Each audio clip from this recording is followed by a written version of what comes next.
Well, Kari Shalom everyone, and welcome to the Christ Laboratory. A peace of minds and life's transformations in order to live a better life according to Christ our Lord.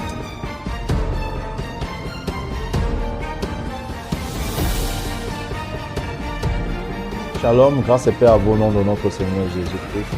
Bienvenue dans le laboratoire de Christ, le frère Raphaël, comme à l'accoutumée, à votre service. Je suis en train de vous entretenir sur le thème de la foi. Et précédemment, nous avons vu la définition, l'origine, l'auteur de la foi, et également parler de comment marcher, comment vivre la foi.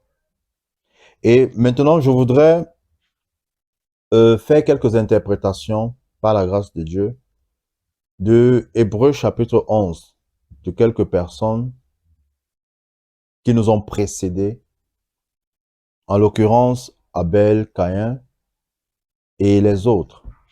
Donc nous allons commencer au premier verset du chapitre 11. La foi est une façon de posséder ce qu'on espère, c'est un moyen d'être sûr des réalités qu'on ne voit pas. Vous voyez, je l'ai dit à l'entame de la vidéo sur la foi que c'est un moyen, c'est un instrument de Dieu pour nous amener à accepter la réalité de Dieu. Par contre, cette description, c'est la manifestation de celui-là qui vit par la foi. Donc, ça veut dire que cette personne-là qui vit par la foi croit posséder des choses qu'on ne voit pas. Donc, elle sait, elle est convaincue qu'elle possède des choses, même si elles ne sont pas visibles, même si elles ne sont pas matérielles, concrètes. Par exemple, si tu dis, je suis riche, l'homme naturel va te demander, ok, montre-moi que tu es riche, c'est où? Je veux voir. Où est la voiture garée? Où est l'immeuble que tu as construit? Tu dis que non, je suis riche parce que j'ai tout en Christ. Il trouve que c'est fou. C'est fou, c'est bête. On t'a lavé le cerveau avec l'eau de Javel. Mais c'est la foi de Dieu. Alors, nous voyons le verset 4.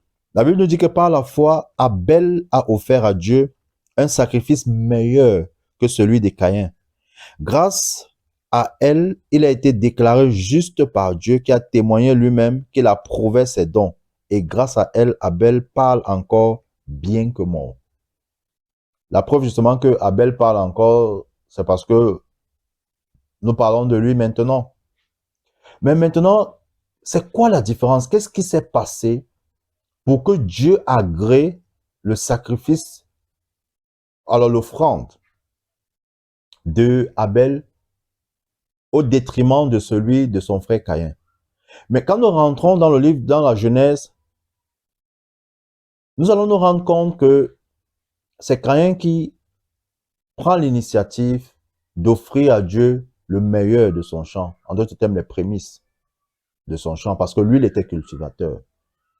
Là, par la suite, son frère Abel vient, parce que lui, il était un berger, et vient avec le meilleur également de son troupeau. Mais Dieu préfère l'offrande d'Abel à celui de Caïn. Là, nous entrons dans le mystère. Simplement parce que Abel, lui, il a eu la révélation de ce qui est agréable à Dieu. Et il a vu, en termes de prédiction, ce que le Seigneur, Dieu Tout-Puissant, allait faire. Parce que le sacrifice qui sauve, c'est un sacrifice d'animal. Rappelez-vous que dans le jardin d'Éden, quand Adam et Ève ont échoué, ont péché, ils s'étaient couverts avec des feuilles de figues, parlant de leur propre justice. Mais Dieu, lui, a enlevé cela et les a revêtus de peau d'animaux. Où est-ce que Dieu avait pris Ces peaux-là, c'est parce qu'il avait offert un sacrifice. C'est parce qu'il avait tué un animal. Et cet animal était le symbole de Christ. Donc, Abel, en offrant à Dieu le meilleur de son troupeau des animaux, il prédisait déjà la mort de Jésus-Christ. C'est pourquoi son sacrifice a été agréé, parce qu'il a marché selon Dieu. Il a fait selon Dieu. Nous allons également voir le verset 5. Par la foi, Enoch a été enlevé auprès de Dieu pour échapper à la mort. Et on ne le trouva plus parce que Dieu l'avait enlevé. En effet, avant de nous parler de son enlèvement, l'Écriture lui rend ce témoignage. Il était agréable à Dieu. Or, sans la foi, il est impossible de lui être agréable. Maintenant, vous voyez, je veux m'arrêter un peu au verset 6 avant de revenir au verset 5. Ici, la Bible dit que sans la foi, il est impossible de lui être agréable. Ce passage ne concerne en rien celui qui est en Christ. Parce que si tu es en Christ, ça veut dire qu'il y a eu la foi. Donc ici, sans la foi, il est impossible d'être agréable à Dieu. Parle simplement de celui qui refuse, qui n'a pas accepté Christ dans sa vie. Simple. Parce que celui qui a accepté Christ est dans la foi. Il est dans la foi. Maintenant, Enoch, on dit qu'il a été enlevé. La Bible dit qu'il a été enlevé. Parce qu'il a marché avec Dieu. Mais est-ce qu'il est le seul qui a marché avec Dieu? Abraham a marché avec Dieu. Mais pourquoi il n'a pas été enlevé? Quand nous revenons à la généalogie de Enoch, nous nous rendons compte qu'il est le septième. Le septième à partir de Adam, passant par Seth. Parce qu'après Abel et Caïn, Adam et Ève ont eu Seth. Et c'est de Seth que vient la généalogie, ou alors Seth est celui par qui, voilà, vient la famille de Christ, la famille de Jésus, la famille des chrétiens, est issue de Seth. Ce troisième fils que Adam et Ève ont eu. Donc, il est le septième, et le septième le chiffre 7 parle de l'accomplissement, et il est l'image, il est la représentation, il est le symbole de l'Église. Et il est même l'antitype, dans le contraire de Lémec. Lémec est le septième, venant d'Adam, passant par Caïn. Donc, en opposition, qu'est-ce qu'on voit? On voit Enoch, on voit Lémec. Enoch qui est l'Église et Lémec qui est le mal. Le mal, ce qui est contraire à Dieu. Donc, Enoch symbolise l'Église de Christ qui est comment? Irréprochable, sans faute, sans tâche. Et rappelez-vous que justement, il va revenir pour prendre son Église. L'enlèvement. Il va enlever son Église. Et l'Église n'a rien à voir avec la bâtisse, avec le bâtiment, mais c'est tous ceux qui lui sont fidèles, tous ceux qui ont accepté Christ. Donc, Enoch était déjà une image de l'Église qui va être enlevée. Alléluia. Nous continuons avec l'histoire avec Noé. Noé qui a construit l'arche. Voyez, on nous dit qu'il a construit par la foi. Parce que bien aimé, disons-nous la vérité, quand Dieu lui demande de construire l'arche, ça lui a pris beaucoup de temps. Parce que rappelez-vous que cette arche avait 3 étages. Donc ce n'était pas une chose de jour, ce n'était pas une chose, c'était une chose de plusieurs mois. Plusieurs mois.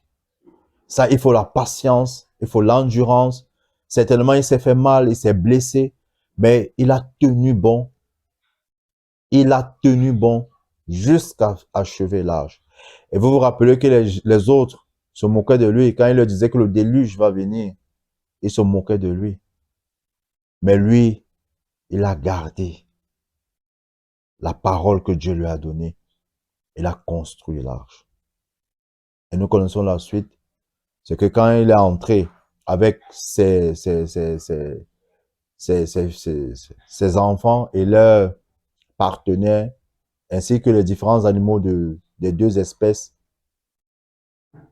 la Bible nous dit que c'est Dieu qui a fermé la porte. C'est Dieu qui a fermé la porte.